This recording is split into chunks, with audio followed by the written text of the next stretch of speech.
The institutions that matter in the future will not simply distribute content. They will build trust. They will build communities. They will build influence. ANN was created for this moment.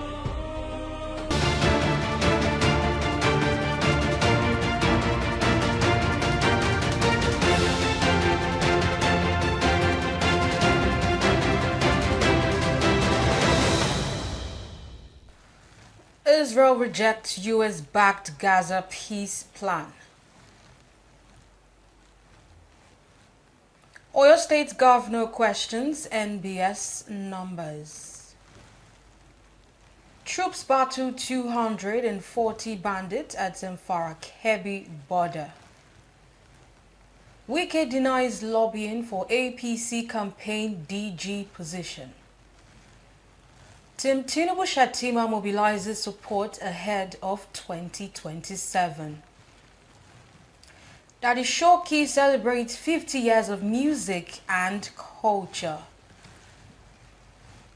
Good day and welcome to a live news update. I am Salome Oladipo, and here are the major stories making headlines.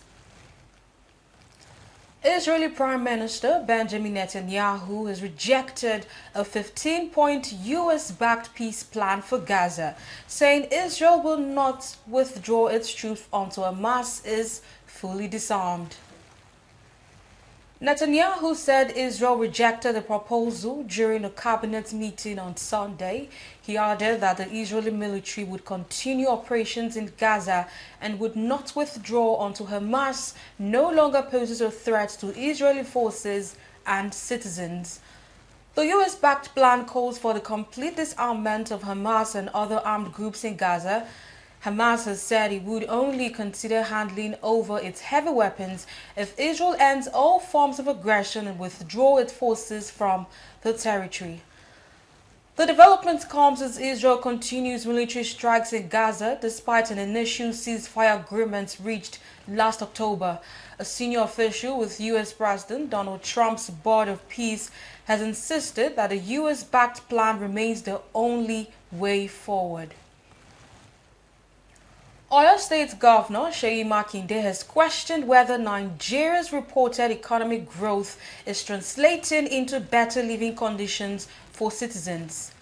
His comments followed the National Bureau of Statistics report that Nigeria's real gross domestic product grew in the first quarter of 2026, with much of the growth driven by the non-oil sector. Makinde acknowledged the positive figures but said Nigerians do not experience economic growth through GDP percentage. He said citizens judge the economy by the cost of food, transportation, electricity and housing, as well as whether their businesses are growing and their children can find decent jobs. This comes after Chairman of the Federal Inland Revenue Service, Zach Adedeji, said the economy has emerged from a difficult period of adjustment following reforms introduced by President Bola Tinubu since May 2023. Adedeji cited the removal of the petrol subsidy, unification of the foreign exchange market, implementation of the Petroleum Industry Act, tighter monetary policy and ongoing tax reforms as measures contributing to the economic improvement. Troops of the Nigerian Army Mobile Force and the air component of Joint Task Force Operation, Fansan Yama, engaged in a fierce battle with a large group of armed bandits across the Zamfara-Kebbi border. The bandits, estimated as about 240, reportedly emerged from the Sango Gap in Zamfara State and advanced towards Mukuku Town in Kebbi State on motorcycles. Security sources said the group split into three formations as it moved into the area. The development has heightened tension in nearby communities, with some residents reportedly fleeing to safer locations. Security forces are working to prevent the bandits from gaining access to surrounding communities and disrupting movement along the border axis. The Minister of the Federal Capital Territory, Nyesom Wike, has denied reports that he is lobbying to become Director General of the All Progressives Congress Presidential Campaign Council ahead of the 2027 elections. Wike, however, reiterated his support for President Bola Tinubu's re-election, saying he does not need a formal position in the campaign council to help secure victory for the president in Rivers State and the FCT. Reports had listed Wike among party chieftains and government officials allegedly lobbying for or being considered for the position.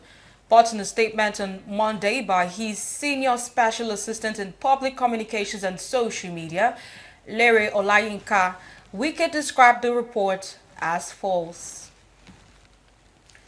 The Team Tinubu Shatima Movement 2027 has stepped up its mobilization efforts ahead of the 2027 general elections with an empowerment program for traders at Ikotu, Ingondo Local Council Development Area, Lagos State.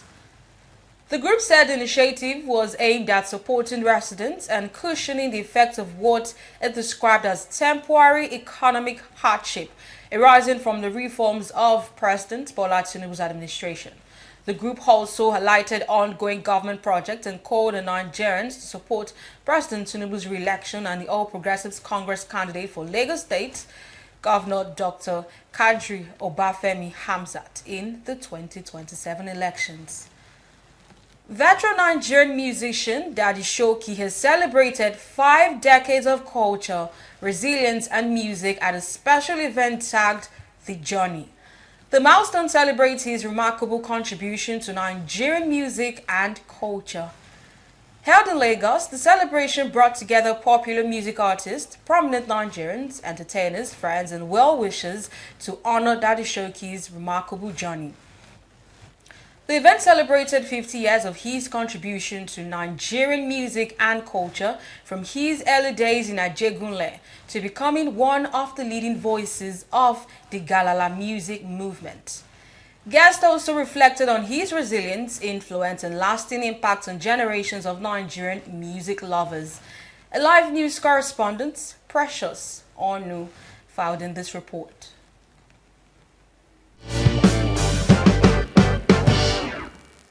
Veteran Nigerian musician Daddy Shoki has celebrated 5 decades of culture, resilience and music at a special event tagged The Journey, held at Eco Hotels and Suites in Lagos. The celebration brought together popular music artists, entertainers, prominent Nigerians, friends and well-wishers to honor Daddy Shoki's remarkable contribution to Nigerian music and culture. From the streets of Ajegunle, Lagos, Daddy Shoki rose to prominence with the Galala sound, a genre that became closely associated with the community and gave him a distinctive place in Nigerians' music history. Over the years, his energetic performances and socially conscious music have earned him generations of fans and established him as one of the notable veterans of Nigerian entertainment.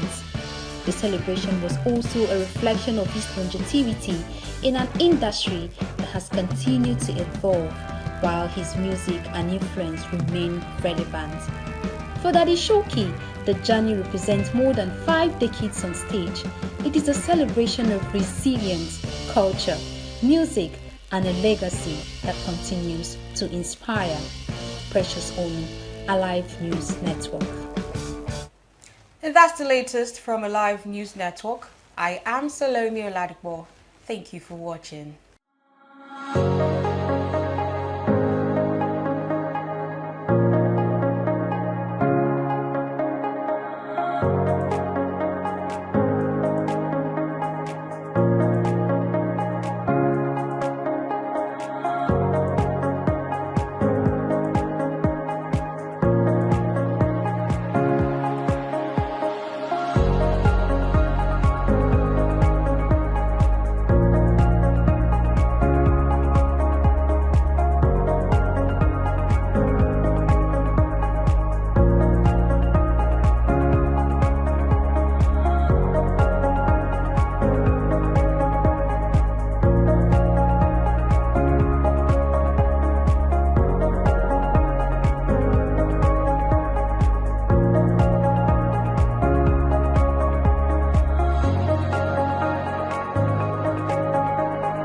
Bye.